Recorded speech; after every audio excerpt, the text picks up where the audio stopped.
Assalamualaikum warahmatullahi wabarakatuh. Jamaah rahimakumullah, kita melanjutkan pengajian kita masuk pada ayat yang ke-101 dan 102 surah An-Nahl, surat yang ke-16. Wa idza baddalna ayatan makana ayah. Bila kami ganti satu ayat dengan ayat yang lain. Wallahu a'lam bima yunazzil. Allah lebih tahu dengan apa yang dia turunkan berupa Quran. Qalu innama anta muftar. Mereka orang-orang kafir itu berkata bahwa engkau wahai Muhammad hanyalah mengada-ada saja. Bal aktsaruhum la ya'lamun. Bahkan mereka banyak yang tidak tahu rahasia di balik itu semua. Qul nazzalahu ruhul qudus. Katakan Quran itu turun dibawa oleh Ruhul Qudus, malaikat Jibril alaihissalam, mir rabbika bil haq, dari Tuhanmu yang merupakan sebuah kebenaran. Liyusabbital ladzina amanu, agar Quran itu bisa mengokohkan hati orang-orang beriman. Wa huda wa busyra lil muslimin, dan Quran itu berfungsi sebagai petunjuk dan pembawa kabar gembira bagi orang-orang yang berislam kepada Allah Subhanahu wa taala. Jamaah rahimakumullah, ayat ini berbicara tentang tuduhan orang-orang kafir Quraisy terhadap kenabian Nabi Muhammad sallallahu alaihi wasallam, dan tuduhan bahwa Quran yang Rasul sampaikan kepada umat itu hanyalah merupakan buatan dan Rasul mengada-ada saja dengan apa yang dibawanya berupa Al-Quran. Ayat ini memberikan jawaban atas apa yang menjadi tujuan orang-orang kafir Quraisy. Wa idza baddalna ayatan makana ayah, apabila kami ganti satu ayat dengan ayat yang lain. Al-Quran itu turun selama kurang lebih 23 tahun dari Allah ke Nabi Muhammad sallallahu alaihi wasallam. 13 tahun ketika Nabi berada di kota Makkah dan 10 tahun ketika berada di kota Madinah. Selama 23 tahun Al-Quran itu turun kepada Nabi Muhammad sallallahu alaihi wasallam, itu merupakan respon atau jawaban atas apa yang menjadi masalah dan bahkan pertanyaan bagi umat. Jadi Quran itu turun dalam rentang waktu 23 tahun kurang lebih, merupakan respon atau jawaban terhadap masalah yang terjadi di masyarakat. Jadi Quran memberikan jawaban. Oleh karena itu Quran itu turun dari yang pertama surat Al-Alaq, kemudian berakhir pada surat Al-Maidah. Itu kan beda dengan susunan ayat yang ada pada mushaf yang kita baca sekarang. Yang kita baca sekarang mulai Fatihah, Al-Baqarah, Ali Imran, An-Nisa, Al-Maidah, dan sampai kepada An-Nas, 114 surah. Susunannya beda dengan turunnya Al-Quran yang dimulai dari surat Al-Alaq sampai kemudian surat Al-Maidah.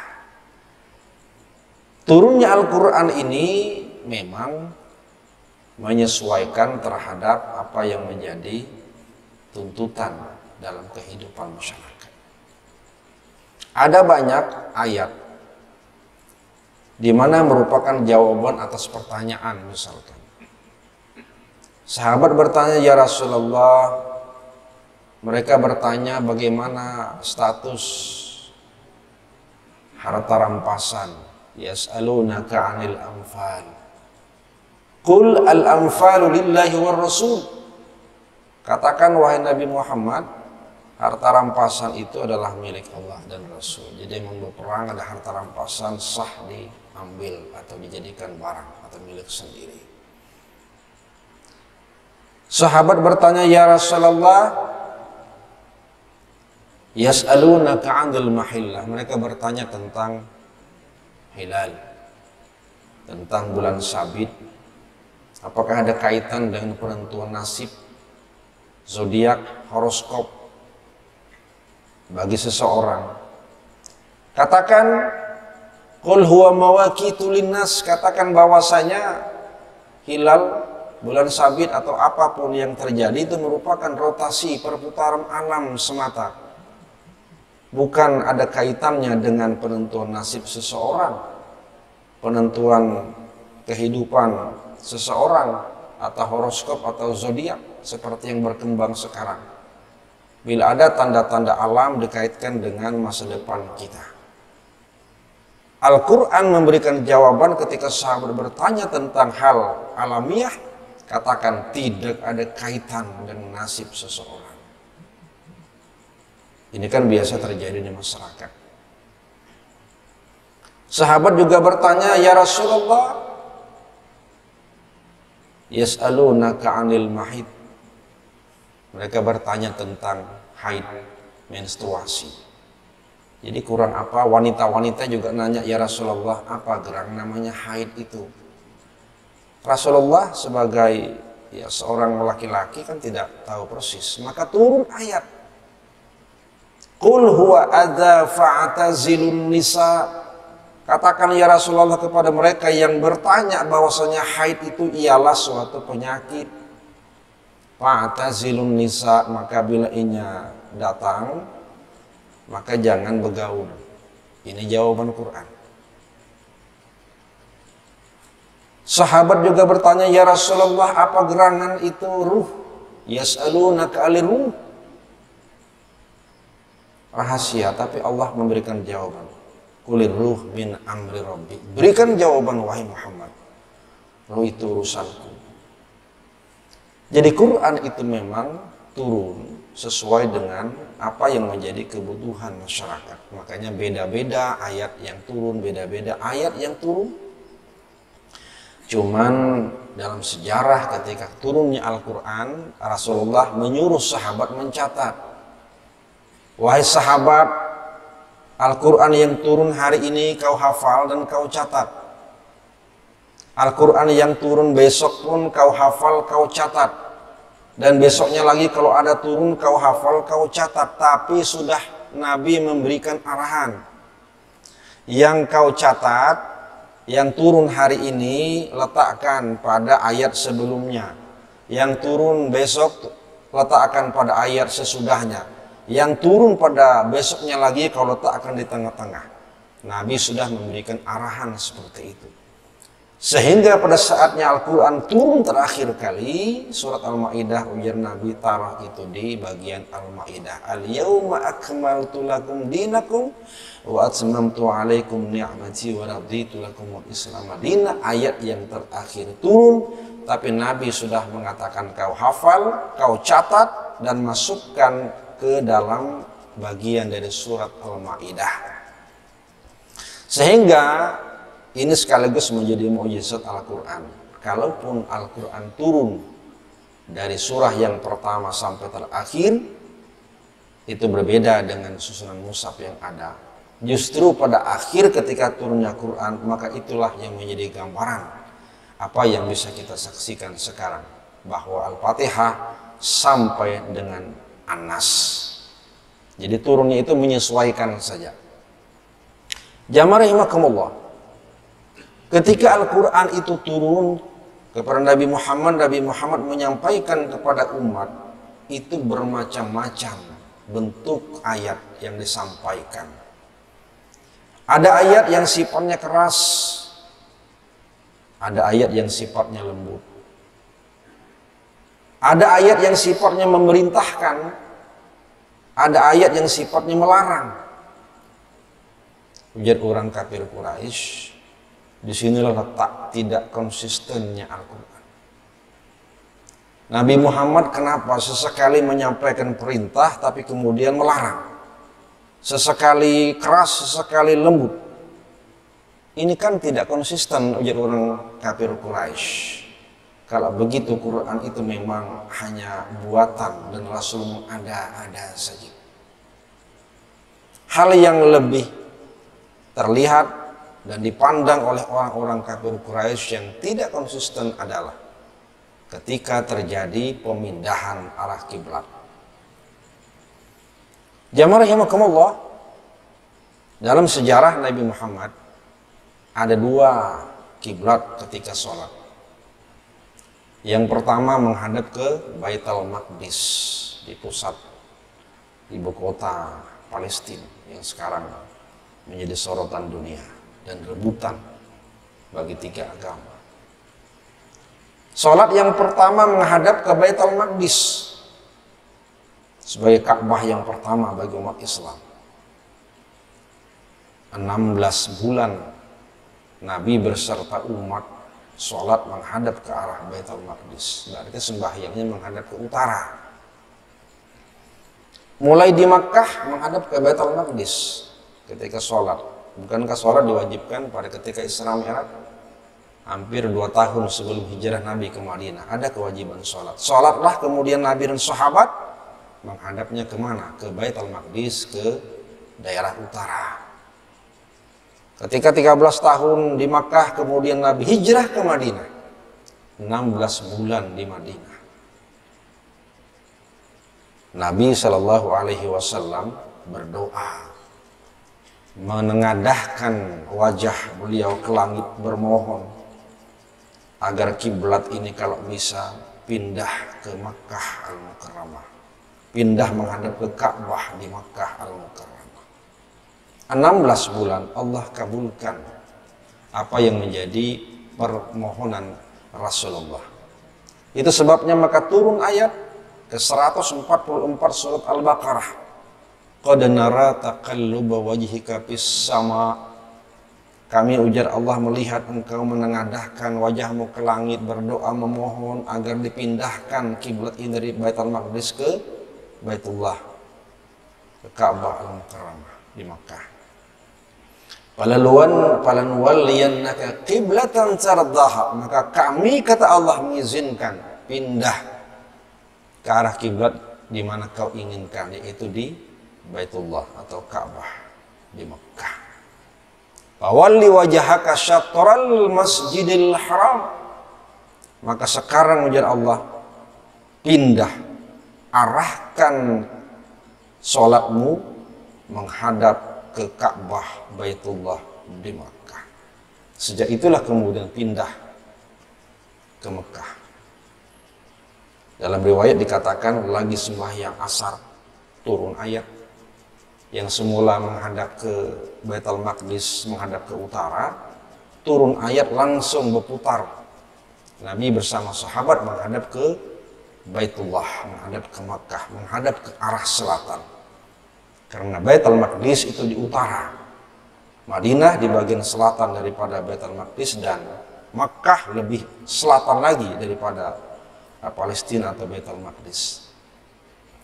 Jamaah rahimakumullah, ada pertanyaan kenapa dulu memang kita sembahyang atau sholat menghadap ke Baitul Maqdis. Dalam satu rujukan itu dikatakan bahwa pada saat Rasulullah berada di Makkah 13 tahun, suasana Ka'bah Baitullah belum steril dengan berhala-berhala yang bergelimpangan di mana-mana. Belum steril. Sehingga kemudian kalau Rasulullah menghadap ke Ka'bah Baitullah di mana terletak masih banyak berhala-berhala dan patung-patung sesembahan, ini akan membuat orang-orang kafir Quraisy merasa bangga. Tuh kan, Nabi Muhammad menyembah berhala juga. Sehingga kemudian dikatakan bahwa Nabi Muhammad ketika itu diperintahkan menghadap ke Baitul Maqdis, karena itu tempat yang paling suci dari sejarah para nabi terdahulu. Tapi ketika Rasulullah hijrah ke Madinah 10 tahun lamanya kemudian, lambat laun umat Islam dan ajaran Islam sudah mulai berkembang, bahkan balik sampai ke Makkah Al-Mukarramah. Ketika itulah Rasulullah berharap bahwa kembali ke Makkah, ke Ka'bah Baitullah. Allah mengabulkan. Ketika Rasulullah bersama umat itu kembali menghadap ke Ka'bah Baitullah, orang-orang Yahudi di Palestina kembali mengolok-olok, lah kenapa lagi Nabi Muhammad dengan umatnya balik ke Mekah menghadap ke Ka'bah Baitullah di Mekah yang selama ini menghadap ke Baitul Maqdis. Maka disinilah ayat ini menjelaskan bahwa qalu innama anta muftar. Mereka orang-orang kafir Quraisy dan orang-orang Yahudi menuduh Nabi Muhammad, kalau begitu Quran yang kau bawa itu hanyalah mengada-ada dan buatan saja, bukan dari Allah Subhanahu wa taala. Jamaah rahimakumullah, inilah dasar kenapa kemudian mereka menuduh bahwa Quran itu adalah tidak benar dari Allah dan hanya merupakan buatan Nabi Muhammad, karena isinya dianggap tidak konsisten, perintahnya berpindah-pindah, berganti-ganti. Jamaah rahimakumullah, ayat ini sekaligus mengandung pembahasan tentang apa yang disebut dengan dalam ulumul Quran disebut dengan nasakh. Ada ayat nasikh, ada mansukh. Ada ayat yang mengganti, ada ayat yang diganti. Wa idza baddalna ayatan makana ayah, bila kami ganti satu ayat dengan ayat yang lain. Ada penggantian ayat. Sekaligus ada penggantian hukum di balik ayat. Jamaah rahimakumullah. Ada dua hal. Ketika misalkan ayat Quran terkait dengan perintah untuk menghadap ke Baitul Maqdis, ke Palestina, kemudian diganti dengan ayat untuk perintah menghadap ke Ka'bah Baitullah, maka artinya mengganti ayat yang semula ke Baitul Maqdis diganti ke Ka'bah Baitullah. Maka tidak berlaku lagi kita sholat menghadap ke Baitul Maqdis, karena sudah diganti perintahnya dengan menghadap ke Ka'bah Baitullah. Hukumnya tidak lagi berlaku karena sudah ada turun ayat yang menghapus kewajiban menghadap ke Baitul Maqdis, diganti dengan kewajiban menghadap ke Ka'bah Baitullah. Ini namanya nasikh dan mansukh. Ayatnya masih ada masih ayat. Untuk apa itu? Quran itu mengandung unsur kesejarahan yang mengandung iktibar yang sangat besar.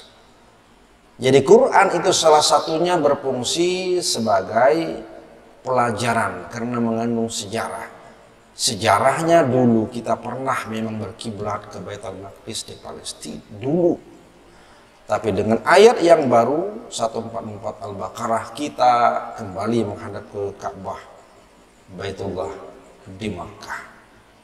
Ada sebuah pelajaran. Tetapi yang kedua, jamaah rahimakumullah, ada ayat dan hukumnya masih berlaku meskipun bergonta-ganti, karena menyesuaikan dengan keadaan dan sekaligus jawaban atas apa yang menjadi pertanyaan umat. Sebagai contoh, ketika ayat pertama turun tentang minum-minuman yang memabukkan dan judi, yas'alunaka 'anil khamri wal maisir. Orang-orang sahabat bertanya tentang khamar, minum-minuman yang memabukkan dan judi. Maka turun ayat, qul fihima ismun kabir wa manafi'u linnas. Katakan wahai Muhammad, dalam minuman khamar itu ada dosa, dalam judi itu ada dosa, artinya dosa. Qul fihima ismun kabir wa manafi'u linnas, tetapi ada sedikit manfaat bagi manusia, ada sedikit manfaat. Ayat ini turun awal mula pertama kali ketika sahabat nanya, maka turun ayat. Kenapa sahabat nanya? Karena ketika itu sahabat sebagian besar adalah orang-orang yang baru masuk ke dalam agama Islam. Sebagai sahabat yang baru masuk ke dalam agama Islam, mereka dulunya adalah para pemabuk yang minum-minum khamar dan penjudi. ketika mereka masuk di awal-awal dan ketika mereka bertanya bagaimana hukum minum khamar dan judi, maka Rasul dengan Al-Quran mengatakan, katakan wahai Muhammad, di situ ada dosa meskipun ada manfaatnya sedikit. Ayat ini belum mengharamkan dengan tegas ketika itu. Setelah lama kemudian berjalan, baru turun lagi ayat. Ketika ada kasus Sayyidina Umar sholat membaca ayat surat Al-Kafirun. Qul ya ayyuhal kafirun a'budu ma ta'budun. Kesalahan fatal ketika membaca ayat. Katakan wahai orang-orang kafir, aku menyembah apa yang kau sembah. Artinya sama itu kan, sebuah kekafiran. Tertinggal lamnya, la a'budu ma ta'budun, tertinggal la-nya, a'budu ma ta'budun. Kenapa tertinggal la-nya? Karena ketika itu memang sahabat ini masih belum bisa meninggalkan kebiasaan minum minuman khamar yang memabukkan. Jadi ketika sembahyang lupa dengan bacaan. Makanya turun ayat la taqrabus sholata wa antum sukara. Kalau engkau ingin mengerjakan ibadah salat, jangan mabuk. Jangan minum yang membuat engkau mabuk. Baru turun ayat.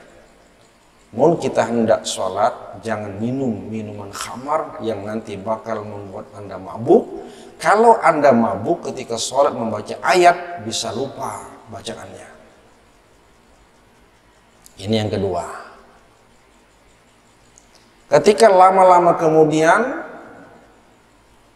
baru ada ketegasan di mana Quran mengatakan bahwasanya innamal khamru wal maisir rajisum min amali syaitan fajtanibuhu. Sesungguhnya minum-minuman khamar yang memabukkan dan judi itu adalah rajisum min amali syaitan, sebuah kekejian, kekotoran dari perbuatan syaitan. Fajtanibuhu, maka tinggalkan. Larangannya tegas dan keras. Maka sejak itu kemudian minum-minuman khamar dan judi hukumnya tegas adalah haram, merupakan perbuatan syaitan. Jamaah rahimakumullah. Apakah ayat yang pertama ketika mengatakan bahwa khamar dan judi itu adalah ada dosa tapi ada manfaatnya, di Quran masih tertera bacaannya? Apakah masih ada ayat yang mengatakan bahwa kalau engkau sholat jangan mabuk? Masih ada bacaannya di Quran. Apakah hukumnya masih berlaku? Para ulama mengatakan hukum itu bersifat tadrijiyah. Hukum Al-Quran itu diterapkan kepada umat berangsur-angsur sesuai dengan keadaannya.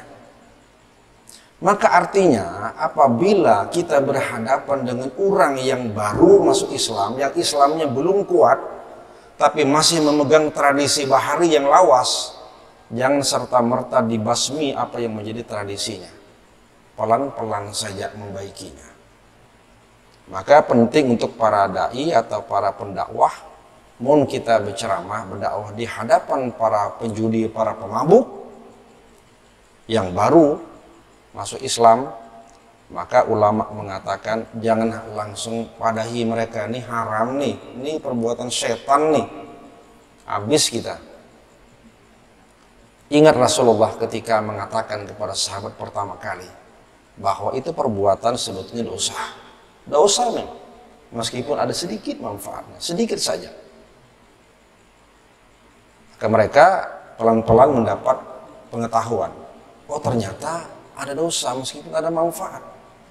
Khamar, bir itu ada manfaat, iya, tapi sedikit. Paling maulah orang semangat, maulah orang tambah percaya diri, menambah stamina, tapi sedikit manfaatnya ketimbang mudaratnya jauh lebih besar. Baru yang kedua, jangan sembahyang, sholat, mau lagi mabuk. Minum jangan menjelang sholat. nanti akan mabuk dan bacaan akan salah. Bayangkan, kita sholat sehari 5 kali. Zuhur, asar, maghrib, isya, subuh. Mun orang hendak sembahyang zuhur, ujar Nabi dengan Al-Quran yang ada, jangan kau minum sebelum zuhur. Mabuk nanti sembahyang zuhur, salah bacaan. Maka tidak minumlah mereka. Begitu zuhur, sholat selesai, hendak minum, para asar sudah. Mun kita minum, nanti masuk asar, mabuk, bacaan salah, maka tidak jadi minum. Habis asar selesai hendak minum, wah ini para maghrib lagi nih. Mun kita minum, mabuk, salah lagi bacaan, tidak jadi minum. Maghrib ke isya lebih parah lagi, tidak mungkin minum. Mun hendak paling habis isya ke subuh. Tapi takutnya mun habis isya minum mabuk, bangun-bangun sampai ke siang hari. Disitulah psikologinya, kenapa kemudian Quran itu mengajari penerapan hukum itu berangsur-angsur sesuai dengan keadaan umatnya. Jamaah rahimakumullah. Maka yang ketiga, Imam Ar-Razi mengatakan Quran itu ibarat obat. Quran itu ibarat obat yang diberikan kepada para pasien. Bukankah obat itu diberikan kepada pasien sesuai dengan jenis penyakitnya? Jadi kalau ada dokter spesialis atau dokter umum, kemudian ada pasien datang menyampaikan keluhan penyakitnya, oh ternyata hasil diagnosa ini penyakitnya penyakit flu batuk. Maka diberilah kemudian obat flu dan batuk. Sesuai dengan keadaan pasien. Begitulah Quran.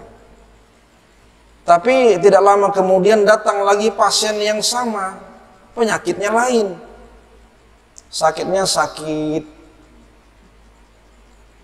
perut. Maka dokter tidak mungkin memberikan sakit flu dan batuk. Diberi sakit perut. Besok-besok datang lagi pasien yang sama, keluhannya beda. Sakit kepala, beri pulang obat sakit kepala. Mengganti satu obat kepada obat yang lain karena persoalannya beda, karena penyakitnya beda. Quran itu ujar Ar-Razi bagaikan obat dari dokter yang diberikan kepada pasien. Kenapa ayat ini diberikan? Karena pasiennya terkait dengan keadaan tertentu. Kenapa ayat ini yang disampaikan? Karena pasiennya beda. Itu pula dalam banyak hadis kita temukan. Ketika satu pertanyaan banyak jawaban. Bukankah dalam hadis itu banyak diungkapkan ketika sahabat nanya, ya Rasulullah, ayyul amal ahabu ilallah, amal apa yang Allah senangi? Jawabannya macam-macam. Ujar Nabi, kalau kita tidak tahu, amal yang Allah paling senangi ialah bersedekah. Sisi lain ketika ditanya, ya Rasulullah, amal apa yang paling baik di mata Allah? Ujar Nabi, amal yang paling baik di mata Allah ialah birrul walidain, bertakwa atau mengabdi atau taat kepada kedua orang tua. Jawabannya beda, padahal pertanyaannya sama. Kenapa? Tergantung siapa yang menanyakan. Bila orang itu yang bertanya orang sugih, maka amal yang paling baik ialah bersedekah, agar dengan kesugihannya bisa mengeluarkan harta yang dimiliki. Bila yang bertanya itu anak muda, para berandalan, maka jawabannya bakti kepada orang tua jauh lebih Allah senangi. Tergantung kepada siapa yang bertanya. Jadi ujar Imam Ar-Razi, Quran bagaikan obat seperti yang diberikan oleh dokter kepada pasien, dan obat itu berganti, bergonta-ganti sesuai dengan keadaan penyakit masing-masing pasiennya. Apakah obat itu dibuang? Tidak. Obat batuk flu tidak dibuang, hanya diganti dengan obat sakit perut. Ketika sakit kepala, apakah obat sakit perut dibuang? Tidak, diganti saja. Obatnya masih ada. Takutnya ada pasien lain yang datang dengan penyakit flu batuk, maka beri lagi obat flu batuk. Quran itu seperti itu. Jadi Quran penerapan hukumnya bersifat tadriji, berangsur-angsur sesuai dengan keadaan dan kondisi masyarakatnya. Sebagaimana Quran turun pertama kali kepada Nabi kita Muhammad sallallahu alaihi wasallam. Bal aktsaruhum la ya'lamun. Mengapa mereka menuduh Nabi Muhammad tidak konsisten? Kok berganti-ganti? Satu sisi boleh, satu sisi jangan, satu sisi haram. Mengapa terjadi pergantian? Ini bukankah tidak konsisten? Maka Allah mengatakan bal aktsaruhum la ya'lamun, mereka sesungguhnya tidak tahu rahasia di balik itu semua. Qul nazzalahu ruhul qudus min rabbika bil haqq, katakan wahai Muhammad, Quran itu bukan buatanku, tapi Quran itu adalah turun dari Allah lewat malaikat Jibril al-muqaddas yang suci, liyusabbital ladzina amanu, agar meneguhkan iman orang-orang yang beriman, hati orang-orang yang beriman. Jamaah rahimakumullah. Tuduhan itu terjadi hanya bagi orang-orang yang tidak beriman.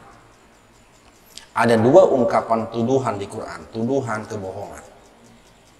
Ada yang disebut dengan iftara, tuduhan kebohongan. Yang kedua ada yang disebut dengan al-kadzib, tuduhan kebohongan. Di ayat ini Allah mengatakan, qalu innama anta muftar, engkau adalah penuduh yang mengatakan bohong atas kenabian Muhammad dan bohong Quran dari Quran. Pembohongan dengan kata-kata iftara, yaftari, muftar itu adalah kebohongan yang memang langsung dari yang bersangkutan. Kebohongan langsung. Tapi kalau al-kadzib, kebohongan, boleh jadi ujar orang, bukan dari dirinya. Kebohongan sampai kepada orang, terjadi kebohongan lagi sampai kepada yang lain, maka terjadi kebohongan. Itu namanya al-kadzib. Boleh jadi sumbernya bukan dari dia, tapi dari orang lain. Umpatan saja. Orang lain mengatakan bohong, umpat-umpat juga mengandahkan Nabi Muhammad itu pembohong dan bukan seorang nabi yang membawa Quran yang benar. Jamaah rahimakumullah, maka ayat ini menegaskan tentang Rasulullah itu bukanlah pembohong.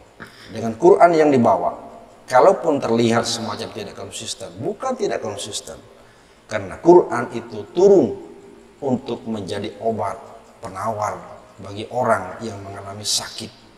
Maka obat tergantung penyakitnya. Dan Quran itu ternyata merupakan kebenaran yang tidak bisa disanggah. Demikian jamaah rahimakumullah, mudah-mudahan ada manfaatnya. Aku qouli hadza, wassalamualaikum warahmatullahi wabarakatuh.